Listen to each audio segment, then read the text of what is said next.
के अंदर उन्होंने जो देश की 3% आबादी थी उसको सब कुछ मानकर बाकी सबकी उनकी सेवा करने के लिए नियुक्त कर दिया गया।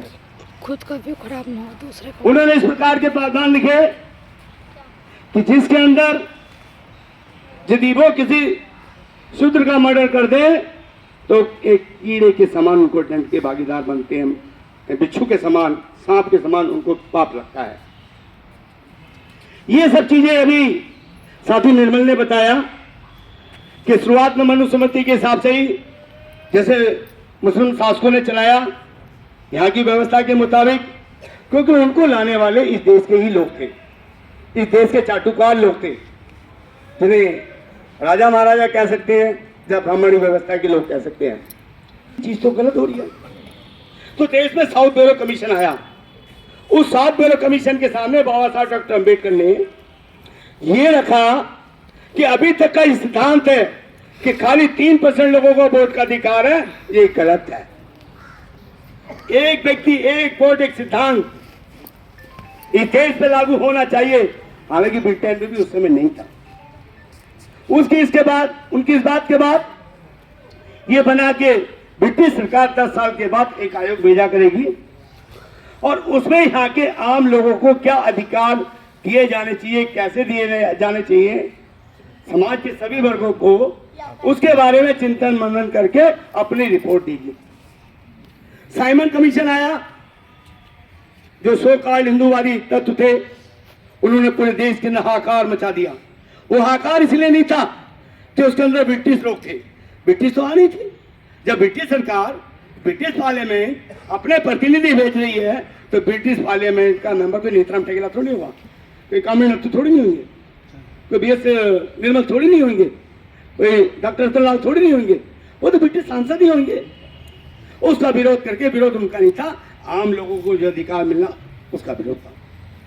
बाबा साहब डॉक्टर अम्बेडकर ने महाड़ का आंदोलन चलाया, पानी का आंदोलन, कि पानी हमें निःशुल्क मिलता है प्रकृति से, धूप हमें निःशुल्क मिलती है प्रकृति से, वायु हमें निःशुल्क मिलती है प्रकृति से, इस पर सबका अधिकार होना चाहिए। ये बात मनुवादियों को नहीं भाई, उन्होंने जो है किसी प्रकार से जितना भी उन्होंने विरोध करना था विरोध किया। अगली डेट उन्होंने 25 दिसंबर की डेट तय की गई कि उस दिन पानी के आंदोलन के लिए सरकार को चेतावनी दी गई, क्या पानी के लिए कानून लाओ कि सबको पानी पीने का अधिकार होगा, नहर का पानी हर एक पिएगा। कानून बनाने का तो सवाल ही नहीं पैदा होता, उल्टा उनके इस काम पे रोक लगा दी गई। तो बाबा साहब अम्बेडकर ने ये सोचा कि इस दिन का एक उपयोग किया जाए।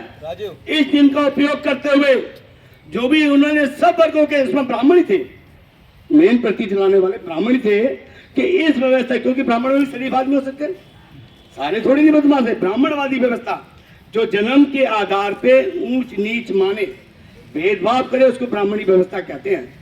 तो उसके साथ जो है मनुस्मृति का दहन किया कि ये परंपरा जो इंसान को इंसान नहीं मानती, जानवर से भी बदतर मानती है, जो बिल्ली से भी बदतर मानती है, उनको पानी पीने का अधिकार नहीं है, उन्हें रोजगार करने का सही तरह का अधिकार नहीं है, उन्हें सही प्रकार के वस्त्र पहनने का अधिकार नहीं है, उन्हें वोट डालने का अधिकार नहीं है, तो हम कैसे मानव है? तो उस मनुस्मृति का आज के दिन बाबा साहब डॉक्टर अम्बेडकर ने दहन करके हजारों साल से इस देश की शोषित व्यवस्था थी, शोषण करने वाली व्यवस्था थी, उस व्यवस्था का सत्यानाश कर दिया, खत्म कर दिया। ये व्यवस्था इस देश के लिए नहीं चलेगी। और उस व्यवस्था के बाद खाली उन्होंने जो व्यवस्था थी उसको नेस्ताभूत नहीं किया, उसके बाद धीरे धीरे उनके जो काम चल रहे थे, उन्हें संविधान निर्माण समिति का कमेटी का चेयरमैन बनाया गया। उन्होंने भारत का संविधान बताया और इसको दिखाया कि दो संविधान जो देश में हजारों साल से चले आ रहे थे, वो संविधान क्या होता है और ये संविधान क्या होता है। इस संविधान के माध्यम से आम लोगों को बराबरी का अधिकार मिला। उसकी प्रस्तावना में हम भारत के लोग, भारत को पूर्णता संपन्न लोकतांत्रिक समाजवादी गणराज्य बनाने के लिए इसके समस्त नागरिकों को आर्थिक सामाजिक न्याय देने के लिए कृत संकल्पित होकर इसको अधिकृत कर दिया। तो संविधान सभा के बहुत से लोग चाहते थे अल्लाह के नाम पे हो, कुछ लोग चाहते थे गॉड के नाम पे हो, कुछ लोग चाहते थे अलग अलग तरह की बातें थी। उन्होंने नहीं, ये जनता के लिए संविधान है, जनता के नाम से ही होना चाहिए। उन्होंने ही ये शब्द जनता के लिए रखवाया और संविधान के माध्यम से अधिकार मिले।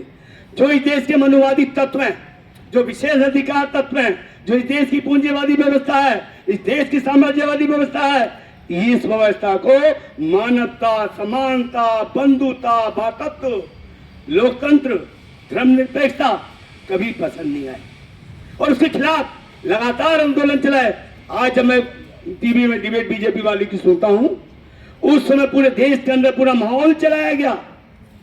इनके जो मुखर्जी, श्यामा प्रसाद मुखर्जी थे, उनकी माताजी ने महिलाओं का नेतृत्व किया, उनमें जब हिंदू कोड भी लेकर आए, महिलाओं को अधिकार मिले। आज मेरी बहुत सारी माताएं बहनें बैठी हैं, माता बहनों का अधिकार इस देश में कुछ नहीं थे, पांव की जूती से ज्यादा कोई अधिकार नहीं था।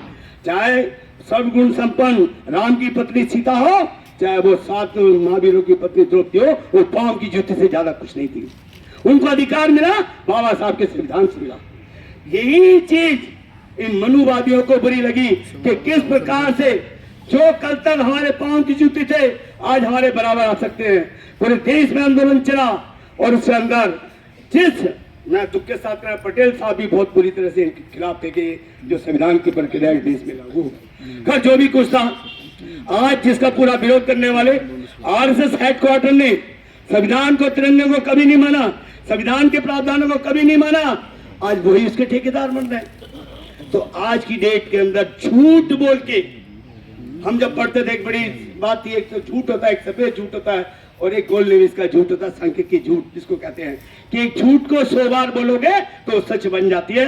आरएसएस और बीजेपी आज की डेट में यही काम कर रही है। इसी के तहत ही अमित शाह ने राज्यसभा में कहा कि अम्बेडकर क्या फैशन हो गया है, क्योंकि अम्बेडकर से बहुत ज्यादा डरते हैं, वो बराबरी के जो अधिकार देना चाहते हैं।